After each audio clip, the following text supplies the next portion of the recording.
Olá, excelente tarde para você. Hoje é quinta-feira, 15 de maio, no ar, o Câmara Repórter, primeira edição. E a gente começa trazendo o que foi destaque na sessão ordinária desta quinta. Entre os projetos aprovados pelos parlamentares durante a sessão ordinária está o que dispõe sobre a promoção por parte da gestão municipal de campanhas educativas e de prevenção às doenças sexualmente transmissíveis em eventos realizados em Natal.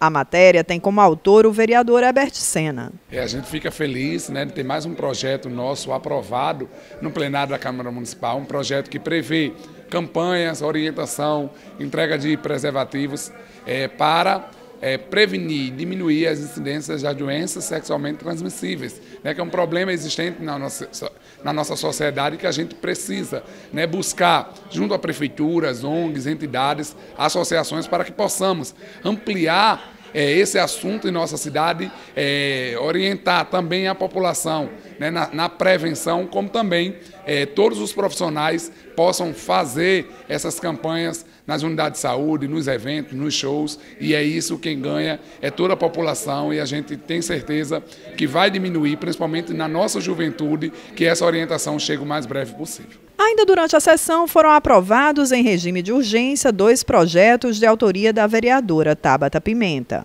O primeiro cria a comenda Mãe Atípica Helena Fernandes. Já o segundo projeto insere no calendário de Natal o Dia Municipal da Mãe Atípica. É falar e lutar enquanto mãe atípica, Porque eu me tornei essa mãe e para mim é uma emoção trazer a luta dessas mulheres para este lugar. São mulheres que diariamente são silenciadas, Porque pedem um pouco do que é direito dos seus filhos diariamente, que são negados tantos direitos, mulheres e mães que são abandonadas, inclusive, pelos seus parceiros a partir de um diagnóstico, seja de autismo, seja de qual for a deficiência. Então, trazer não só um dia municipal para reafirmar que essas mulheres também precisam ser ouvidas, mas também de homenageá-las com a primeira comenda que trará para este lugar cada mãe, cada pessoa que defende o seu filho diariamente, e essas é que precisam ser homenageadas diariamente. E os vereadores da Comissão Especial de Inquérito que investiga as invasões em Natal fizeram uma visita hoje à sede da Polícia Federal. A Comissão Especial de Inquérito da Câmara, que investiga as invasões a propriedades públicas e privadas de Natal, se reuniu na manhã desta quinta com autoridades da Polícia Federal. A reunião foi a portas fechadas.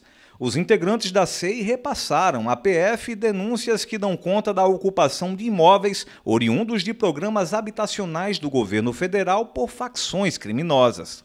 Existem indícios de que facções criminosas, de que integrantes de facções criminosas estão coagindo os beneficiários dos programas habitacionais, inclusive programas habitacionais do governo federal, como por exemplo o Minha Casa Minha Vida, estão coagindo essas pessoas, os proprietários originários a desocupar os seus imóveis e até mesmo vendendo os imóveis. Então é justamente isso que a gente visa chegar a esses atores e para que realmente essas pessoas sejam sancionadas, sejam realmente responsabilizadas caso isso seja comprovado. Como encaminhamento da reunião, a Polícia Federal solicitou à Comissão Especial de Inquérito um extenso relatório que comprove a ocupação irregular de imóveis oriundos de programas habitacionais do governo federal. Os vereadores Subtenente Eliabe e Matheus Faustino destacaram a contundência dos depoimentos já obtidos nas reuniões da SEI.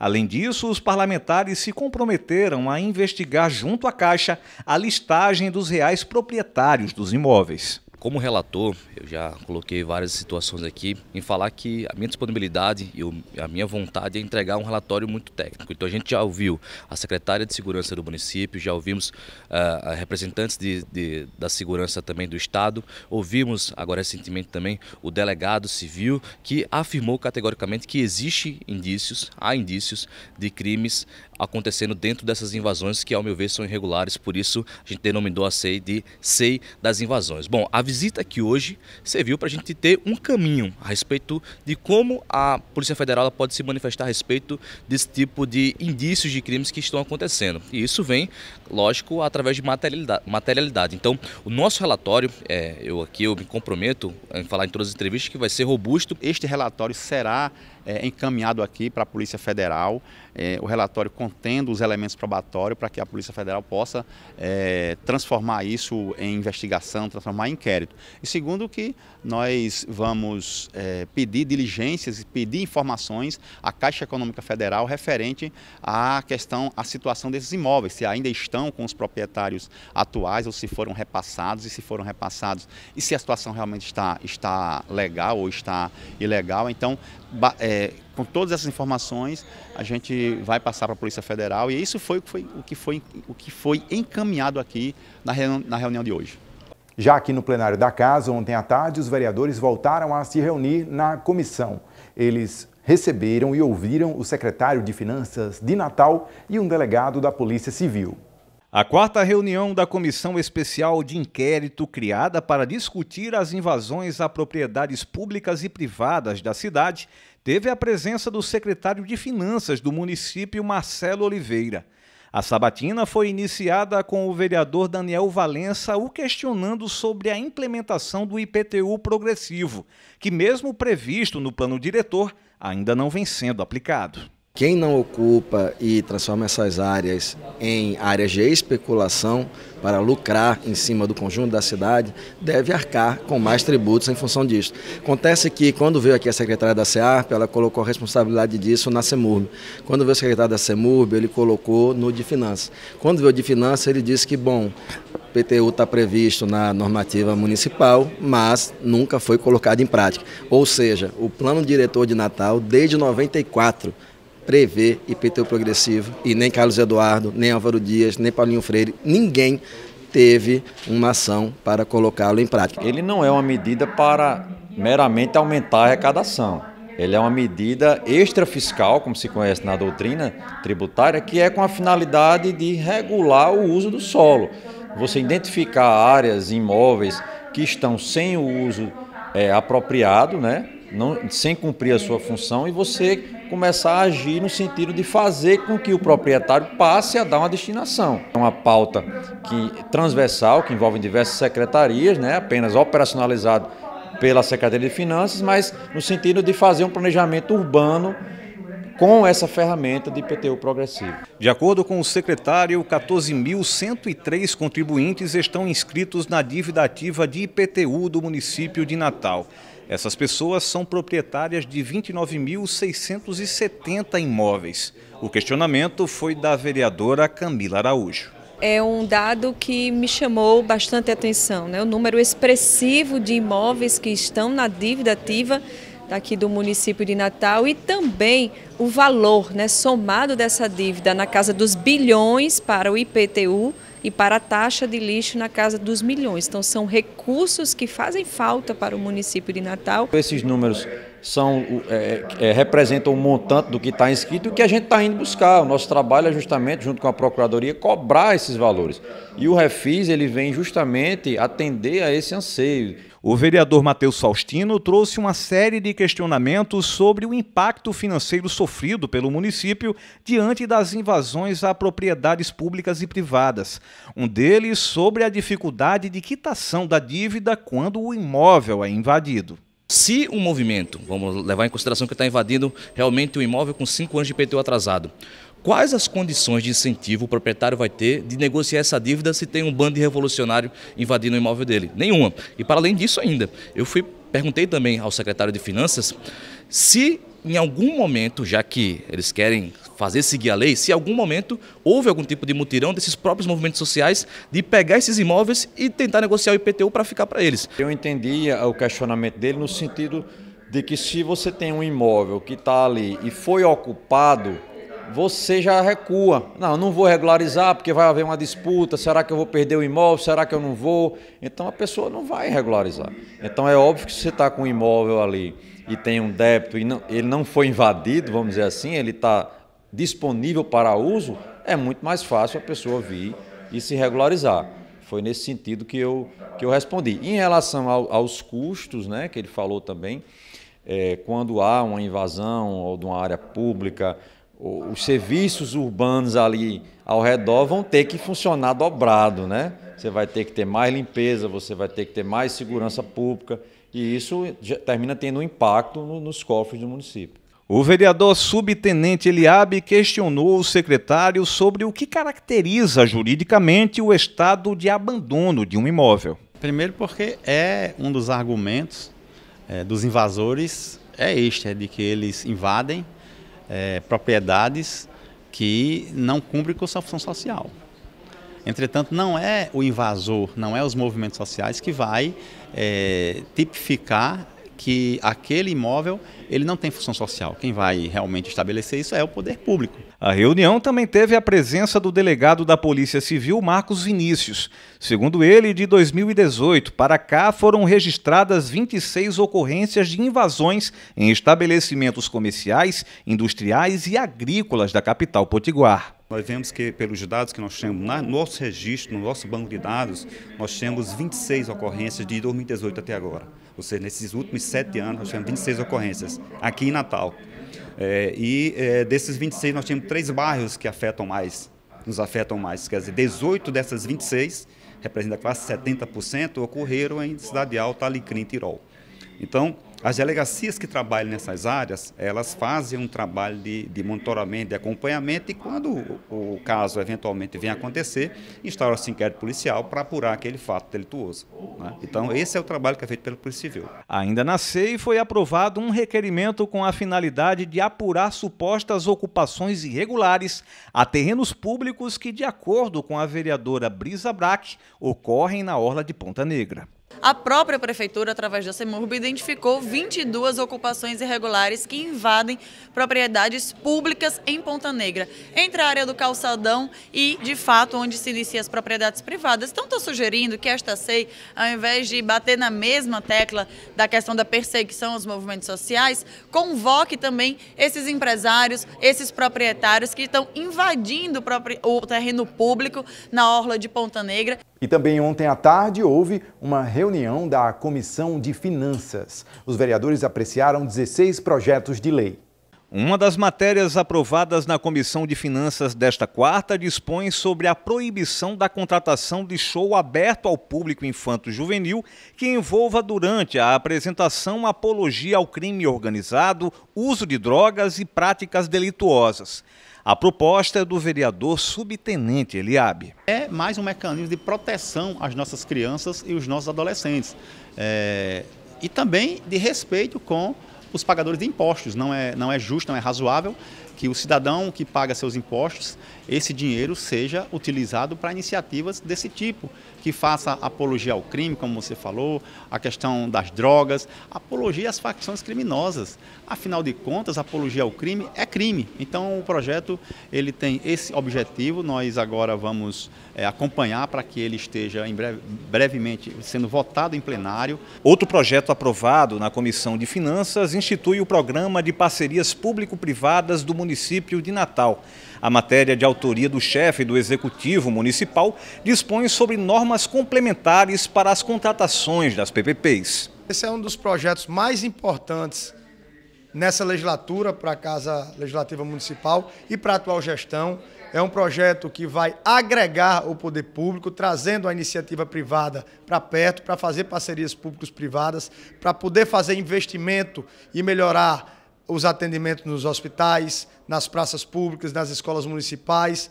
Então, esse novo projeto é um projeto mais dinâmico, é um projeto mais flexível e um projeto mais agregador em relação ao projeto que existia. Também foi aprovado o projeto do vereador Eribaldo Medeiros, que altera a nomenclatura da Guarda Municipal de Natal para a Polícia Municipal de Natal. A relatoria foi do vereador subtenente Eliabe. O projeto de autoria do vereador Eribaldo, ele vai ao encontro do que já foi decidido pelo STF. O STF reconheceu o poder de polícia das guardas municipais para efetuar o policiamento ostensivo, o patrulhamento urbano, de modo que o projeto ele vai se adequar a esse acórdão, a essa decisão do STF. Ainda falando das atividades aqui da Câmara, profissionais que atuam no cerimonial público da Casa Legislativa participaram nesta quarta de um curso de autoconhecimento. O foco foi aperfeiçoar a inteligência emocional e lidar com os desafios e situações do dia a dia.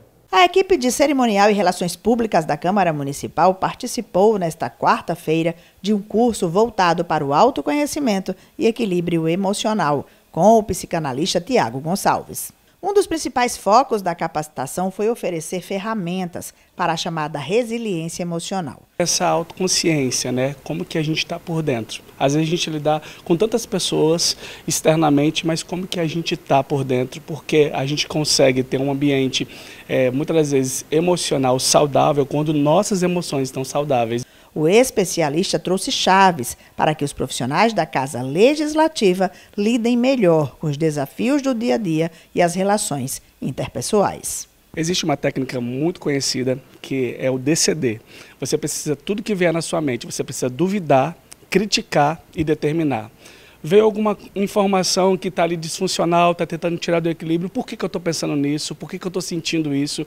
Então o primeiro passo é sempre duvidar, por que eu estou pensando nisso, por que eu estou sentindo isso?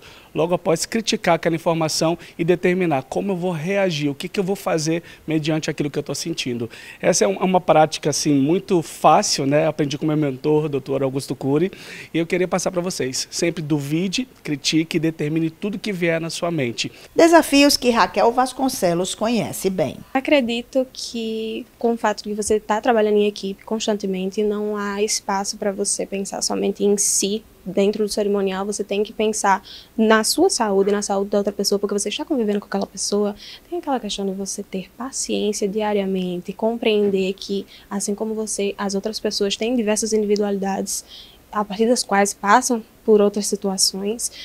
E eu acho que o trabalho em equipe, assim como as demandas do setor, faz com que essa experiência seja ainda mais transformadora. A chefe do cerimonial explica que tem investido na qualificação contínua da equipe, que precisa lidar diariamente com as demandas dos vereadores e do público interno e externo. Nós trabalhamos com 29 vereadores e com toda a população, com autoridades. Então, para a gente saber trabalhar com isso, primeiro também a gente precisa estar preparado, né? Trabalhar as nossas emoções, trabalhar o nosso interior para poder receber cada vez mais e melhor as pessoas. E este momento que a nossa equipe está fazendo, esse momento com o Dr. Tiago Gonçalves, tem sido de muito importante para o aperfeiçoamento da nossa equipe.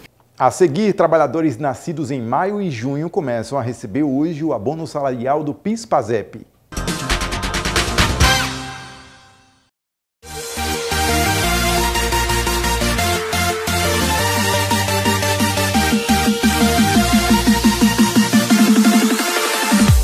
Fala galera, passando para dizer que todas as notícias do esporte local você encontra no programa Câmara Esportiva. Aqui você tem matérias especiais, entrevistados, comentários de quem entende do assunto e muita interatividade.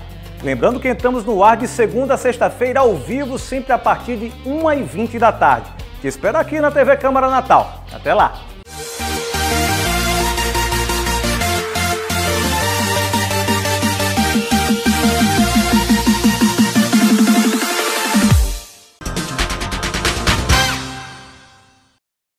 De volta, e a gente fala da chuva que caiu hoje em Natal. A STTU registrou 13 pontos de alagamentos transitáveis aqui na cidade. Não aconteceram muitos transtornos aqui na capital do estado. A Imparne mandou para a gente um vídeo com a previsão para os próximos dias. No período entre os meses de abril e agosto é normal que as instabilidades de origem oceânicas atinjam a costa leste do Nordeste, trazendo chuvas de moderadas a fortes. Nesses últimos dias, principalmente de ontem para hoje, nós observamos essas instabilidades trazendo chuvas fortes para a região de Grande Recife e também João Pessoa. Essas chuvas atingiram a região da Grande Natal, principalmente aqui a faixa leste do Nordeste, trazendo pancadas de chuvas fracas a moderadas, e deverão continuar durante o dia e nos próximos dias também. Alertamos aí que essas chuvas normalmente elas têm uma intensidade maior durante o período noturno e início da manhã. No interior do estado, as chuvas também deverão acontecer, mas em menor quantidade, porque essas instabilidades elas ficam restritas principalmente às regiões leste e agreste. Então existe aí a possibilidade nos próximos dias de termos pancadas de chuvas mais fortes durante o início da manhã, por conta do incremento do vento do sistema de brisa, e também no início das noites, por conta da diferença térmica entre o oceano e o continente. E você já ouviu falar em esporotricose? É uma doença causada por um fungo que afeta gatos e pode ser transmitida para humanos. Nos últimos 2 anos, houve um crescimento de registros dessa doença aqui na Grande Natal, o que está preocupando as autoridades públicas de saúde. Moradora do bairro de Lagoa Nova, Maria da Paz sempre teve paixão por gatos e chegou a criar 42 animais. Há 5 meses, começou a perceber feridas nas mãos e braços. Alguns dias depois veio o diagnóstico, esporotricose. Eu senti um carocinho, né? Eu vi pensando que era uma ferradura de alguma coisa, um bicho mordeu. Aí eu fui, catuquei, né? Mas depois eu vi que não resolvia nada. Aí eu também não tomei remédio, nada. Aí depois eu vi que o negócio foi aumentando, quando estourou, aí ele foi subindo no meu braço. Aí eu fui para infectologista. Aí ela falou que era esporotricose. Aí ela perguntou se eu criava gato, eu disse que criava, ela disse, então é esporotricose. A doença foi transmitida pelos animais que ela cuidava. Hoje, curada, a Maria da Paz convive com as cicatrizes no corpo e a dor de ter perdido seus bichinhos. Tem minha filha, o mais pior era um que estava aqui nele, era todo. E teve uma que morreu, que até bicho tinha no pé dela. O zoonose levou, aí eles vêm, a gente chama o zoonose, eles fazem a coleta, né? Que eles, na feridinha, eles trazem uns produtos lá e ele leva para o laboratório. Aí eles dizem, olha, eu vou levar, aí se der positivo, hoje mesmo a gente ainda vem buscar. O homem não contou a história. Eles levaram, quando foi de tarde, ele já veio buscar que deu positivo. Eles sacrificam lá, eles não criam, eles sacrificam. Eles cuidam de mim. Aí quando eles também tiraram a foto do meu braço, quando estava bem, aí eles tiraram a foto também, levaram o povo dos zoonoses. Aí disseram, a gente vai cuidar da senhora, a gente vai ter que levar, a senhora vai ter que deixar. A esporotricose é uma doença causada por um fungo que afeta tanto humanos quanto animais. Ela se espalha por meio de arranhões, mordidas ou contato com feridas infectadas.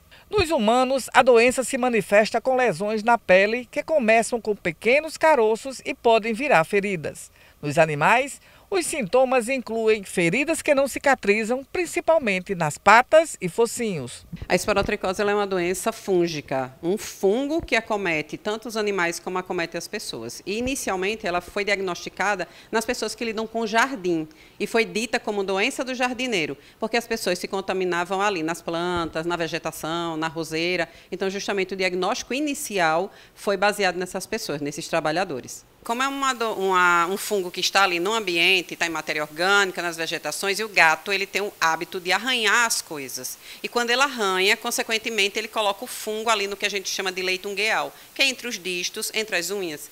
E aí, quando ele ocorre uma briga com outro gato, ou então, porventura, ele arranha uma pessoa, aí existe a possibilidade, se o gato tiver contaminado na mãozinha dele, de ocorrer essa contaminação nesse outro indivíduo. O diagnóstico é feito por exames clínicos e laboratoriais. O tratamento para humanos e animais é praticamente o mesmo e geralmente são bem-sucedidos.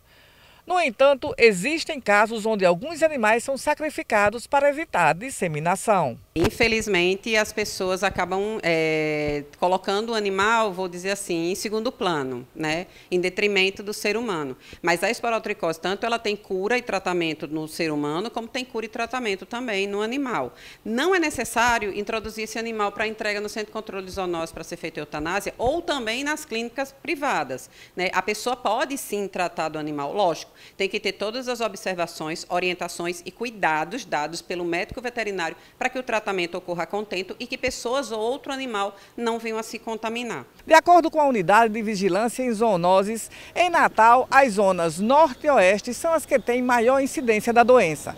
De janeiro até abril desse ano, foram realizados 236 exames em animais suspeitos de esporotricose. Desses, 145 foram confirmados. Em clínicas particulares, o número de casos se torna menor devido à subnotificação. Mesmo sendo obrigadas a informar ao Centro de Zoonoses, a maioria das clínicas não seguem essa determinação. Outro motivo é a questão da falta de informações sobre a doença e a realização de campanhas informativas para a população. Nos últimos 3 anos, a gente tem observado um aumento aí de pelo menos 50% dos casos na nossa rotina, certo? Então, muitos animais que ficam na rua ou que vão para a rua, né, que acabam se contaminando, vem aumentando por conta disso. Então, porque as pessoas, além de não saberem, né, da doença, muitos não sabem, né, dessa doença, soltam seus animais e eles acabam se contaminando. Esses animais que normalmente ficam doentes e falecem em abrigos, em outros locais que não chegam nas clínicas, também não são diagnosticados e não são notificados. Então, fica, de fato, um número menor do que o número de animais doentes, né, e que precisam, de fato, de políticas públicas para aumentar o investimento em falar sobre esse assunto e para diminuir a quantidade de casos existentes aqui no Rio Grande do Norte. Agora a gente fala de economia. Um aumento na demanda durante as festas juninas está refletindo no aumento de número de voos da Azul e da Gol para Natal. Tarsila Costa é quem tem mais informações. O Aeroporto Internacional Aloysio Alves, em São Gonçalo do Amarante, terá 32 voos adicionais entre 1º e 30 de junho para atender ao fluxo de turistas durante as festas juninas. A Azul Linhas Aéreas responde por 28 dessas operações, com novas rotas para Recife, Belém, Confins e Campinas, enquanto a Gol inclui 4 voos extras no eixo Rio de Janeiro-Buenos Aires. A medida amplia em 15% a capacidade do terminal e reforça a infraestrutura logística para receber os visitantes do maior evento cultural do Nordeste. Com passagens já disponíveis nos sites das companhias, a iniciativa deve impactar toda a cadeia turística potiguar. Dados do setor projetam aumento de 20% na ocupação hoteleira na Grande Natal durante o período junino em comparação com 2024. O reforço na malha aérea ocorre paralelamente ao calendário de eventos da capital, que inclui o maior São João do mundo em Campina Grande, destino acessível via conexões pelos voos ampliados. A Azul operará até 5 frequências diárias adicionais na Rota Natal-Recife, principal corredor para turistas europeus que aproveitam para conhecer as festividades regionais. E restam 15 dias para encerrar o prazo da entrega da declaração do imposto de renda. O limite é até o dia 30 de maio, mesma data que vai ser pago o primeiro lote da restituição. Há 2 semanas para o encerramento do prazo de envio da declaração do imposto de renda, muitos potiguares ainda correm contra o tempo para prestar contas com o leão e não cair na malha fina. Estou procurando fazer ainda, né? Pedindo ao plano de saúde, estou deixando para a última hora, mas vou resolver. Vai pedir ajuda de um contador? Vou pedir ajuda, porque eu mesma não sei fazer. Então eu tenho que procurar o contador e pedir nas escolas, que eu já pedi no caso, né, mas estou esperando até agora e não recebi ainda. E o dentista também, que está me dando nó cego. O contador dele já vai fazer quase 1 ano. Faz 1 ano que eu pedi essa declaração e estou buscando. Por que está demorando tanto? 2 semanas? Eu estava aqui, estava no interior, aí não tinha internet em casa. Aí vai deixar para última hora? É. Já tem a documentação separada? Já sim. Tem um contador? Eu mesmo faço. Das cerca de 469 mil declarações do imposto de renda que a Receita Federal espera receber no Rio Grande do Norte, apenas 54% delas foram entregues até o presente momento. Segundo dados do Fisco, mais de 200 mil declarações se encontram pendentes aqui no estado. Quem ainda não entregou a declaração ficará de fora do primeiro lote da restituição, também agendado para 30 de maio. Vai ser agora já no dia 30 de maio e estimamos ter da Receita que cerca de 200 mil potiguares ainda não enviaram a sua declaração, né? Lembrando, quem vai receber aí no dia 30 de maio são aquelas pessoas que são por lei obrigadas, que são os idosos, o pessoal do magistrado e as pessoas com deficiências, e também aquelas pessoas que se anteciparam, entregaram a declaração declaração com antecedência e fizeram sua declaração através da pré-preenchida e optaram por receber a restituição via Pix. Para agilizar o envio, o contador orienta que os contribuintes agilizem a documentação, com cuidado para não omitir as informações. É importante as pessoas se atentarem, né, que está faltando aí mais ou menos 15 dias para terminar o prazo. Então, estar atento, olhar toda a documentação, separar tudo com cautela e não esquecer de declarar nenhuma informação para não cair em malha. E se tiver alguma dúvida, não souber como fazer, procurar um profissional que possa auxiliar, uma pessoa que tenha mais experiência. Cerca de 3,8 milhões de trabalhadores nascidos em maio e junho começam a receber, a partir desta quinta-feira, dia 15, o abono salarial do PIS/PASEP referente ao ano base de 2023. Neste mês, a Caixa Econômica vai liberar mais de 4,5 bilhões de reais em pagamentos. O benefício é para quem tem carteira assinada e ganha até 2 salários mínimos. Ao todo, 25 milhões de trabalhadores têm direito ao abono neste ano. O PIS é pago pela Caixa para quem trabalha na iniciativa privada. Já o PASEP é liberado pelo Banco do Brasil para servidores públicos, militares e empregados de estatais. Os pagamentos seguem um calendário de acordo com o mês do nascimento do trabalhador e vão até agosto. A consulta pode ser feita no aplicativo Carteira de Trabalho Digital ou no site gov.br. Agora, para encerrar, a gente fala de uma notícia para quem quer fazer o bem. O Bazar Elos 2025 está convidando a população a doar roupas femininas e infantis até o dia 26 de maio. Tarsila Costa, quem tem as informações. A Elos Arquitetura Social já tem data marcada para mais uma edição do Bazar Elos, projeto que une moda, propósito e impacto social. O evento acontecerá nos dias 30, 31 de maio e 1º de junho no Natal Shopping, com a proposta de transformar roupas femininas e infantis em oportunidade para quem mais precisa. A ação faz parte do projeto EcoElos, que reforça a missão do coletivo de utilizar a criatividade e o design como instrumentos de transformação social. Para isso, o Bazar Elos 2025 está arrecadando doações de roupas femininas e infantis em bom estado, que serão vendidas a preços simbólicos durante o evento. Toda a renda arrecadada será revertida para a próxima atividade social promovida pela ONG Elos, reforçando o compromisso contínuo com causas que geram impacto positivo na sociedade. As doações podem ser entregues até o dia 26 de maio na Finger Móveis Planejados, na Avenida Hermes da Fonseca, ou na Italínia, na Avenida Abel Cabral, em Nova Parnamirim. Além de contribuir com o propósito do projeto, o público será convidado a refletir sobre consumo consciente, reaproveitamento de peças e o poder da solidariedade. Mais informações e dúvidas sobre doações podem ser esclarecidas pelo Instagram @elossocial. É isso, a gente fica por aqui. Obrigado pela sua companhia. Mais informações no Câmara Repórter, segunda edição, com Larissa de Souza, às 18h30, ou agora mesmo no nosso portal, o câmaramunicipaldinatal.com.br. Valeu, até amanhã.